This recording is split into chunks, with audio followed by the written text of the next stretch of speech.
Episode 106, Eco-Friendly Comedy Fiasco. Now, let's talk about something that's all the rage these days, trying to be eco-friendly. You know, it's like the new trend. Everyone's jumping on the bandwagon, trying to save the planet, and it's hilarious. First of all, have you seen those people who go all out with their reusable bags? I mean, they carry these things everywhere, like they're the superheroes of the grocery store. They strut down the aisles with their canvas cape flowing in the wind, proudly displaying their commitment to the environment. But here's the thing, I've got my own reusable bag, and I always forget to bring it. So there I am, juggling my groceries in my arms like some kind of supermarket acrobat. It's like trying to solve a Rubik's Cube made of carrots and canned soup. I need a medal for grocery shopping gymnastics, not for saving the planet. And let's not forget about those eco-conscious cars. You know, the ones that practically run on air or good vibes or something. Now, I don't have one of those fancy electric vehicles, but I do have a car that's old enough to remember dial-up internet. It's a relic, but hey, it gets me from point A to point B. Eventually. Every time I turn the key, it's like a game of will it start today? I feel like a contestant on a reality show, waiting for my car to surprise me with a hidden talent like singing or juggling. But, nope, it just wheezes to life and coughs out a little cloud of smoke, reminding me that I'm doing my part for the environment, one rickety ride at a time. Now, I've also tried to make my home more eco-friendly, but let me tell you, it's a real adventure. I decided to invest in those energy-saving light bulbs, you know, the ones that are supposed to last for eternity. Well, they might last forever, but they take about 1,000,000 years to actually brighten up a room.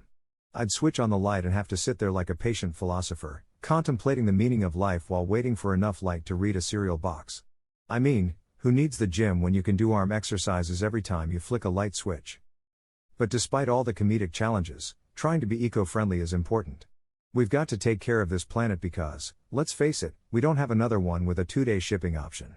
So, let's keep striving, even if we stumble along the way.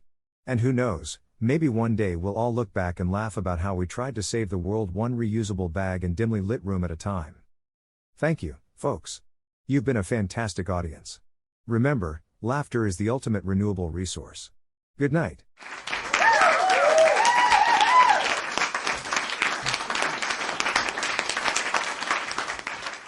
Now, I'm all for saving the environment, but sometimes it feels like the planet is playing an elaborate game of guess what I want today? One day, it's ban plastic straws. The next day, it's wait, we actually need plastic straws for some people. Seriously, Mother Nature, make up your mind. It's like trying to please a diva with constantly changing demands. But here's the thing, being eco-friendly can be a real challenge. It's like a never-ending treasure hunt for the perfect sustainable products. You walk into a grocery store thinking, I just need a toothbrush. Next thing you know, you're lost in an aisle full of bamboo, coconut husks, and recycled toilet paper that looks suspiciously like a roll of sandpaper. And you're thinking, do I really want to save the planet if it means sacrificing my oral hygiene? And let's not forget the dilemma of recycling. We all want to do our part, right? So, we meticulously separate paper, plastic, glass, and metal, feeling like environmental superheroes. But then you find out that the recycling industry can be as mysterious as the Bermuda Triangle. Sorry, folks, we can only recycle items with a triangle symbol on them. No triangles? Good luck, buddy. And don't get me started on composting. I mean, who would have thought that turning kitchen scraps into soil would be so complicated? You read all these fancy tutorials about carbon to nitrogen ratios, temperature monitoring, and turning the pile with the precision of a ballet dancer. Meanwhile, you're there, wondering if your compost is secretly evolving into a new species of mold. It's like running a science experiment in your backyard, except the lab coat is replaced with a keep calm and compost apron. But hey, despite the challenges, being eco-friendly is worth it. It's like being on an adventure, and who doesn't love a good adventure? Just remember, folks, saving the planet doesn't have to be all doom and gloom. We can laugh at our eco-friendly mishaps, learn from them, and keep striving to do better. In fact, I once tried to plant a tree in my backyard. I dug a hole, gently placed the sapling, and gave it a motivational speech. Grow, my little tree, grow. Become the mighty oak you were born to be. A week later, I realized I planted it upside down. So, I dug it up, turned it right side up, and said, all right, new plan, let's try this again. No one saw anything. And you know what? That tree is now the quirkiest, most resilient tree in the neighborhood. It's a symbol of my eco-friendly determination, even if it looks a bit confused. So, folks, let's embrace the humor in trying to be eco-friendly.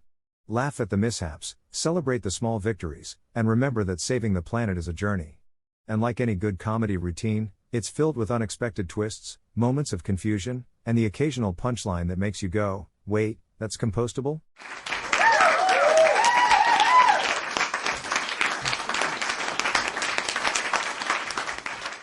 So, let's talk about being eco-friendly.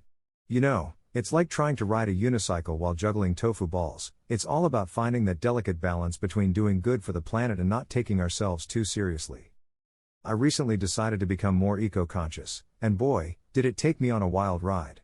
I mean, who knew saving the environment would be so complicated?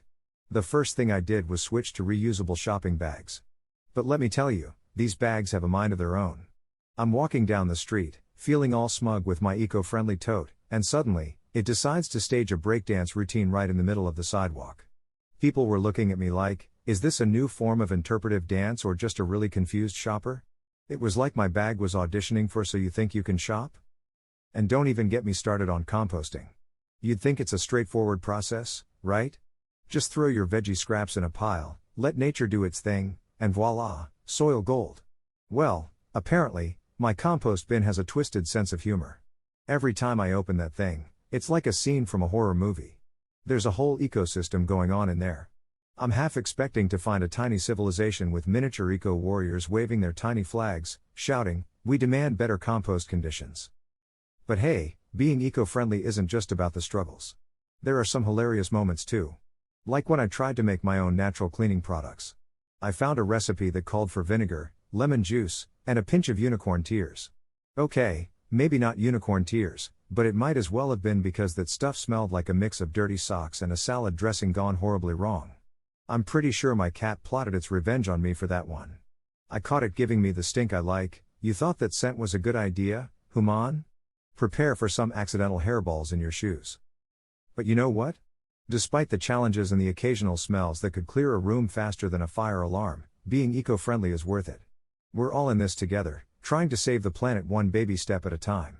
So let's embrace the humor in our eco-efforts, laugh at our misadventures, and remember that even when things go awry, at least we're making Mother Nature crack a smile. Thank you, folks. Remember, recycle, reuse, and keep on laughing.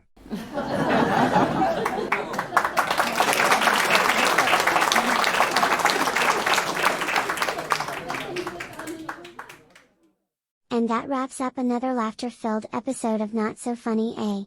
If you enjoyed the jokes generated by our AI algorithms, don't forget to hit that subscribe button and join our comedy-loving community.